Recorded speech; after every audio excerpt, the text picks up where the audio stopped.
Hello दोस्तों, तो आज फिर से बहुत ही मज़ेदार प्रश्न लेकर आए हैं। तो चलिए प्रश्न को अच्छे से सॉल्व करते हैं। देखिए प्रश्नावली 4.1 में दिया हुआ है। क्वेश्चन नंबर 2 में निम्न स्थितियों को द्विघात समीकरणों के रूप में निरूपित कीजिए। तो चलिए क्वेश्चन नंबर 2 का तीसरा नंबर प्रश्न को सॉल्व करते हैं। ठीक है, देखिए रोहन की माँ उससे 26 वर्ष बड़ी है। उनकी आयु वर्षों में का गुणनफल अब से 3 वर्ष पश्चात 360 हो जाएगी। हमें रोहन की वर्तमान आयु ज्ञात करनी है। तो चलिए ज्ञात करते हैं। 2 का तीसरा नंबर प्रश्न को पहले सॉल्व करते हैं।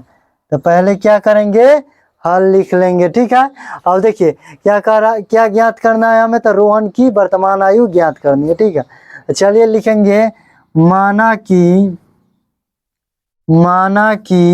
रोहन की वर्तमान आयु क्या हो जाएगा, तो x वर्ष। माना कि रोहन की वर्तमान आयु x वर्ष तथा रोहन की माँ की वर्तमान आयु क्या हो जाएगा। तो देखिए रोहन की माँ उससे 26 वर्ष बड़ी है। कितना वर्ष, तो 26 वर्ष बड़ी है। तो रोहन की आयु कितना है, x। तो क्या हो जाएगा, x प्लस 26 वर्ष। ठीक है ना। तो चलिए अब क्या कह रहा है, तो उनकी आयु वर्षों में का गुणनफल अब से 3 वर्ष पश्चात 360 हो जाएगी। तो लिखेंगे अब रोहन की 3 वर्ष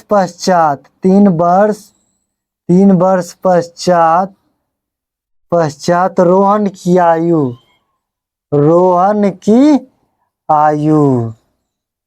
क्या हो जाएगा, तो 3 वर्ष पश्चात रोहन की आयु। तो रोहन की आयु को क्या माने, x माने हैं। तो क्या हो जाएगा, x प्लस 3। ठीक है, और क्या तथा 3 वर्ष पश्चात रोहन की माँ की आयु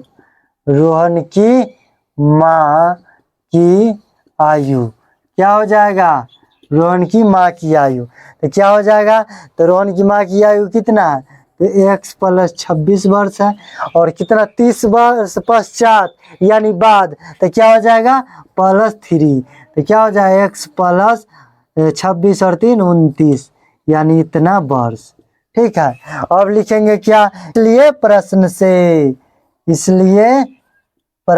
से तो क्या कह रहा है, देखिए आयु वर्षों में का गुणनफल अब से 3 वर्ष पश्चात कितना हो जाएगी, तो 360 हो जाएगी।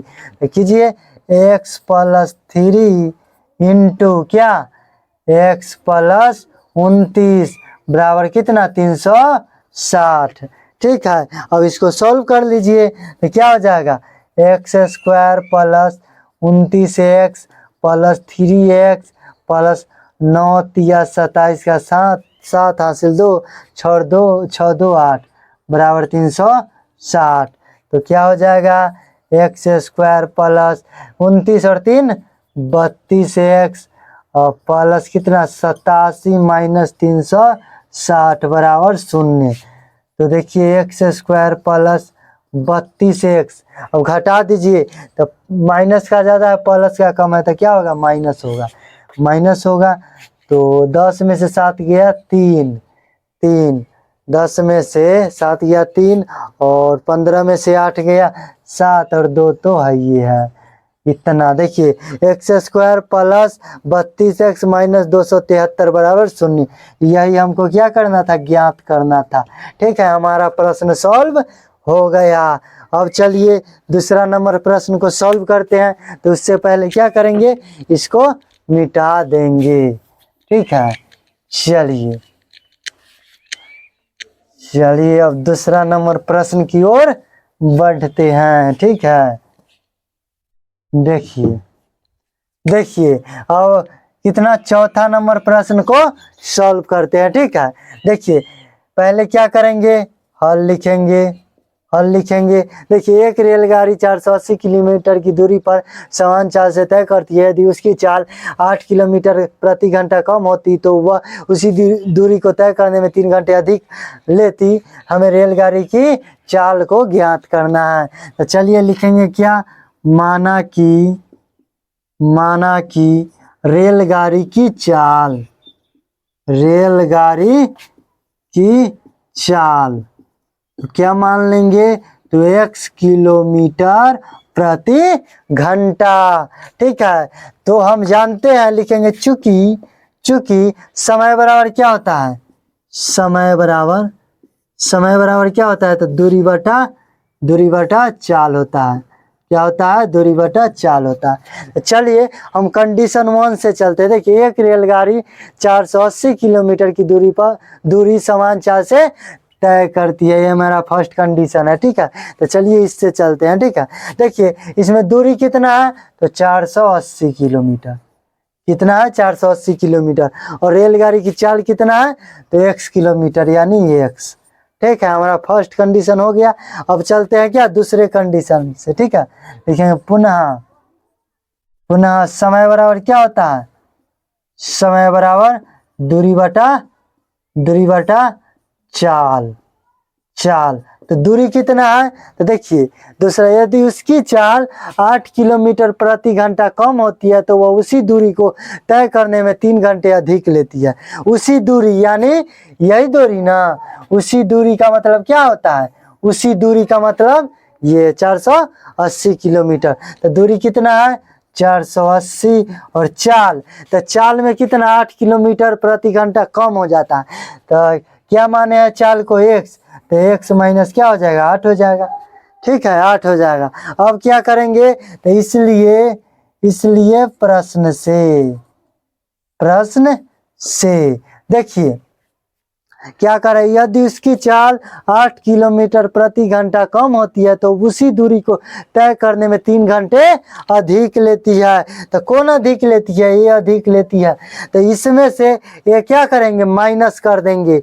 तो चलिए कर देते हैं, क्या है 480 बाई x माइनस 8, और इसमें क्या घटा देंगे, तो 480 बटा x बराबर कितना समय है, तो 3 घंटे समय लगते हैं। ठीक है, अब इसको सॉल्व कर लीजिए, हमारा प्रश्न सॉल्व हो जाएगा।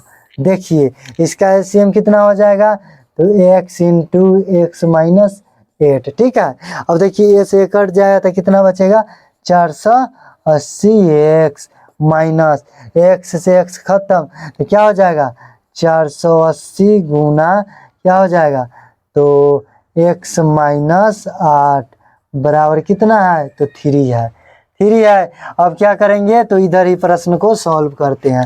ठीक है, देखिए कितना है, तो 480x माइनस 480 को इससे गुना कीजिए तो क्या हो जाएगा, माइनस 480x और माइनस गुने माइनस प्लस कितना हो जाएगा, तो 0 का 0, 8 64 का 4 हासिल 6 और 8 चौक 32 और 6 38 बराबर कितना है, तो 3 है।